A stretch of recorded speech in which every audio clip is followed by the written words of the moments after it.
न्याय देऊ शकतोय ह्या ह्या अनुषंगानं मला ही निवडणूक लढवायची आहे. नक्कीच. आता तुम्ही या निवडणुकीत उतरताय, तर मग तुम्हाला राजकारणाचा कितपत अनुभव आहे आणि हा वारसा तुमच्यापर्यंत कसा आला? हा राजकीय वारसा म्हणण्यापेक्षा मला आवड होती. जी लोकांची एक अपेक्षा असत्या चांगल्या सक्षम नेतृत्वाची, ती सुद्धा आपल्या डोक्यात संकल्पना आहे. असे हे 3 गावात असे आपल्याला प्रश्न जाणवतात आणि हे प्रश्न सोडवण्यासाठी आपण निश्चित प्रयत्न येणाऱ्या काळात करणार. नमस्कार, मी चेतन मिठारी. सध्या जिल्हा परिषद आणि पंचायत समिती निवडणुकांचा बिगुल वाजलाय आणि संपूर्ण जिल्ह्यातलं राजकीय वातावरण ढवळून निघालंय. आत्ता आपण आहोत उचगाव जिल्हा परिषद मतदारसंघामध्ये. इथले काँग्रेसचे उमेदवार माननीय श्री कीर्तिकुमार बाळासाहेब मसुटे आपल्यासोबत आहे. सर, स्वागत आहे तुमचं. खरं तर गेल्या काही वर्षांमध्ये हे नाव खूप चर्चेत आहे. आम्ही ऐकतोय बऱ्याच वेळेला, बऱ्याच वेगवेगळ्या माध्यमातून तुम्ही लोकांमध्ये जाताय. आत्ता जी निवडणूक तुम्ही लढवताय उचगाव जिल्हा परिषदेची, याच्याबद्दल मला विचारायचं आहे की तुम्ही ही निवडणूक का लढवताय? मी राष्ट्रीय काँग्रेस पक्षाकडून ही निवडणूक लढवतोय आणि लढवत असताना मला आदरणीय बंटी साहेब व ऋतुराज दादांनी माझ्यावर विश्वास टाकून प्रथमतः मला ही उमेदवारी निश्चित केली. त्याबद्दल मी त्यांचं आभार मानतो. आणि ही निवडणूक का लढतोय म्हणजे उचगावच्या भरपूर समस्या आहेत. उचगाव जिल्हा परिषद मतदारसंघ भरपूर समस्या आहेत. त्या समस्यांना आपण एक सक्षम नेतृत्व म्हणून त्याला न्याय देऊ शकतोय ह्या ह्या अनुषंगानं मला ही निवडणूक लढवायची आहे. अशा बरेच समस्या जेणेकरून शिक्षण क्षेत्र असू दे, सामाजिक क्षेत्र असू दे, अशा बरेच गोष्टीमध्ये मला त्याच्यात सहभाग घेऊन, महिलांच्यासाठी असू दे, ह्या बरेच गोष्टीमध्ये मला त्याच्यात भाग घेऊन ह्या समस्या सोडवायची माझी इच्छा आहे. म्हणून मी जिल्हा परिषद निवडणूक लढवतो. नक्कीच. आता तुम्ही या निवडणुकीत उतरताय, तर मग तुम्हाला राजकारणाचा कितपत अनुभव आहे आणि हा वारसा तुमच्यापर्यंत कसा आला? हा राजकीय वारसा म्हणण्यापेक्षा मला आवड होती समाजकामाची सुरुवातपासूनच.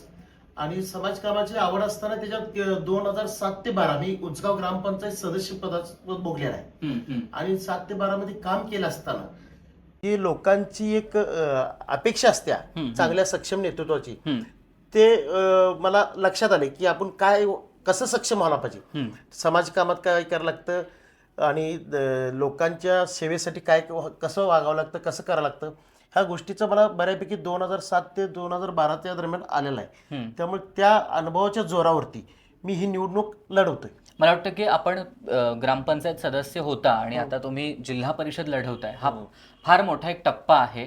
हा टप्पा ओलांडताना तुम्ही आत्तापर्यंत ज्या राजकीय प्रवासामध्ये किंवा तुम्ही ग्रामपंचायत सदस्य म्हणून काम करताना काय काय कामं केलेली आहेत तुम्ही? मी ज्या वेळेला प्रथमतः पहिल्यांदा ग्रामपंचायत सदस्य झालो त्या काळामध्ये सदस्य असताना की मी विरोधी बाकावर होतो. विरोधी बाकावर असताना सत्ताधारीनं, सरपंच आणि सत्ताधाऱ्यांनी प्रथमतः गावाचं हे घरपाळा पाणीपट्टी वाढवण्याचा संकल्प केला.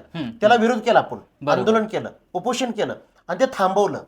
त्याच्यानंतरनं अशी समाजकामात जेणेकरून रस्ते, गटर्स, तालमीचे हॉल्स ह्या कामांना प्राधान्य देऊन आमदार बंटी पाटील होते, आमदार बंटी पाटलांच्या माध्यमातून त्यांच्या माध्यमातून लोकांपर्यंत आपण ते पोहोचवण्याचं काम केलं. त्याच्यानंतरनं दवाखान्याच्या माध्यमातून लोकांना सेवा देण्याचं काम केलं. असे भरपूर कामं त्या 5 वर्षात केली की लोकांना आपल्या कामातला फार समाधान होते त्या काळात. बरोबर. आता तुम्ही जसं सांगितलं की तुम्ही राजकीय प्रवास सांगितला, काय काय कामं केली हे सांगितले. हे फक्त होतं आपण बोलू की ग्रामपंचायत सदस्य म्हणून काम करताना तुम्ही उचगाव मध्ये केलं. पण आत्ता हा मतदारसंघ फार मोठा आहे, आपण जिल्हा परिषद लढवताय.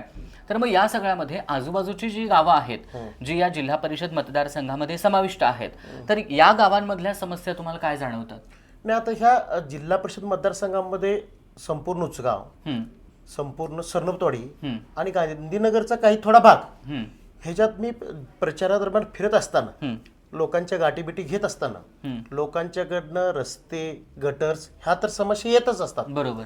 पण प्रामुख्यानं महिलांसाठी एक महिला बचत गटासाठी त्यांची एक अपेक्षा आहे की आम्हाला कुठंतरी सेंट्रलाइज करून एक स्वतंत्र आपला हॉल, जेणेकरून महिला बचत गटाचा कार्यक्रम घेता येईल, हे त्यांचा फार मोठा मागणी आहे. बरोबर. त्यानंतर काही महिला अशा आहेत की त्या महिला उद्योग व्यवसाय चालवतात. मग त्यांना ते त्यांना पाठबळ नसल्यामुळे कमी प्रमाणात आहे. आणि त्यांना पाठबळ पण त्या गोष्टीचे पाहिजे की महिला उद्योग समूह मोठा करून महिलांना रोजगार मिळाला पाहिजे आणि महिला सुद्धा इथल्या सक्षम झाल्या पाहिजेत. बरोबर. हा एक त्या महिलांच्याकडनं मला आलेला समोर आहे. त्याच्यानंतर मुलं क्रिकेट खेळतात, मुलं फुटबॉल खेळतात, त्यांना पाहिजे असं अत्यावश्यक अजून क्रिकेट ग्राउंड किंवा फुटबॉल ग्राउंड नाही आहे. मान्य माजी आमदार ऋतुराज दादांनी क्रिकेट ग्राउंड केले सरनोबतवाडीला, पण आता त्यांना बॅकफुटवर यायला लागल्यामुळं, बरोबर, हे पडल्यामुळं की ते आज ते काम थांबले. तेवढी ताकद लागत हा, ते काम थांबले. त्याच्यासाठी आपल्याला ते एक डोक्यात संकल्पना आहे की क्रिकेट ग्राउंड असू दे, फुटबॉल ग्राउंड असू दे, असं तरुण मुलांना एक अद्ययावत ग्राउंडची सेवा उपलब्ध करून द्यायची आहे. आणि त्याच्यानंतर ह्या ज्येष्ठ नागरिक जेणेकरून त्यांना अजून फिरण्यासाठी बाग बगीचा ह्या उपलब्ध नाही, ह्यासाठी सुद्धा आपल्या डोक्यात संकल्पना आहेत. असे हे 3 गावात असे आपल्याला प्रश्न जाणवतात आणि हे प्रश्न सोडवण्यासाठी आपण निश्चित प्रयत्न येणाऱ्या काळात करणार आहे. आता तुम्ही उल्लेख केला की ह्या समस्या जाणवतात, ह्यासोबतच अजून तुमचं विकासाचं काय विजन आहे या मतदारसंघामधलं? हा, विकासाचं विजन म्हणजे हेच, ज्या आपल्याला समस्या जाणवल्या ह्या कशा पूर्ण करायच्या, काय करायच्या, जेणेकरून क्रीडांगणासाठी मुलांना प्रोत्साहन करणे. बरोबर. त्याच्यानंतर महिलांसाठी हे महिला बचत गटासाठी कार्यक्रम नियोजित करणे. त्याच्यानंतर रस्ते गटर्स होत असतातच, त्याच्या पुढेही जाऊन आपल्याला आपल्या गावाचं एक इन्फ्रास्ट्रक्चर करणे, जेणेकरून सुसज्ज असं गाव वाटलं पाहिजे. बरोबर. त्याला प्लॅनिंग करणे की रस्ते गटर्स ह्या सगळ्या गोष्टी होत असतात, पण ते प्लॅनिंग व्हायला पाहिजे. बरोबर. आणि महत्वाचं म्हणजे काय की आपण कोल्हापूर शहरालगतचं गाव आहे. बरोबर. हे विकास होत चाललेलं गाव आहे. त्यामुळे ह्याला प्लॅनिंग करणं फार महत्वाचं आहे की आज नवीन प्लॉटिंग पडायला लागल्यात, नवीन व्यवसाय तिथे यायला लागल्यात, त्यांना रस्ते व्यवस्थित, मूलभूत सुविधा मिळाल्या पाहिजेत. अशा ह्या गोष्टी आमच्या डोक्यात बरंच संकल्पना आहेत. नक्कीच. आता ह्या संकल्पना घेऊन तुम्ही लोकांपर्यंत जाताय, प्रचाराच्या दरम्यान लोकांचा कसा प्रतिसाद मिळतोय? हा, लोकांचा खरंच मला ज्यावेळेला सुरुवात फॉर्म भरायच्या आधी असं वाटत होतं की थोडं आपण अडचणीचं आहे काय काय. बरोबर. पण फॉर्म भरल्यानंतर लोकांच्या समोर ज्यावेळेस जातोय, इतका त्यांचा प्रतिसाद बघून आनंद वाटतोय की निश्चितच आपल्याला काय यश दिसायला लागलंय, असे समोर जाणवा लागले आपल्याला. आणि लोकांचा प्रतिसाद भरपूर मिळायला लागलाय. त्यामुळं निश्चित वाटतंय की लोक आपल्याला कौल देणार, निश्चित विजय होणार आपला. नक्कीच. लोकांना काय आवाहन कराल सगळ्या जनतेला? मला एवढंच आवाहन करायचंय की येणाऱ्या ह्या जिल्हा परिषदला 7 तारखेला हातासमोर बटन दाबून मला व माझ्या दोन्ही पंचायत समितीला भरघोस असं मताधिक्य करून विजय करा, एवढीच विनंती करतो. धन्यवाद. तर आपल्यासोबत होते माननीय श्री कीर्तिकुमार मसुटे सर, की ज्यांनी अत्यंत छान पद्धतीने सांगितलं एक विकासाचं क्लिअर व्हिजन घेऊन ते लोकांसमोर जात आहेत.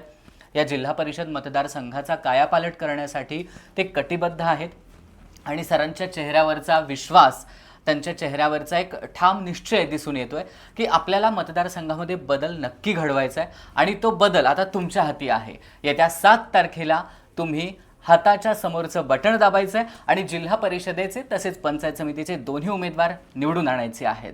तुम्ही आमच्यासोबत छान गप्पा मारल्या आणि तुमचं विकासाचं व्हिजन लोकांपर्यंत पोहोचवण्याचा प्रयत्न केला, त्याबद्दल धन्यवाद.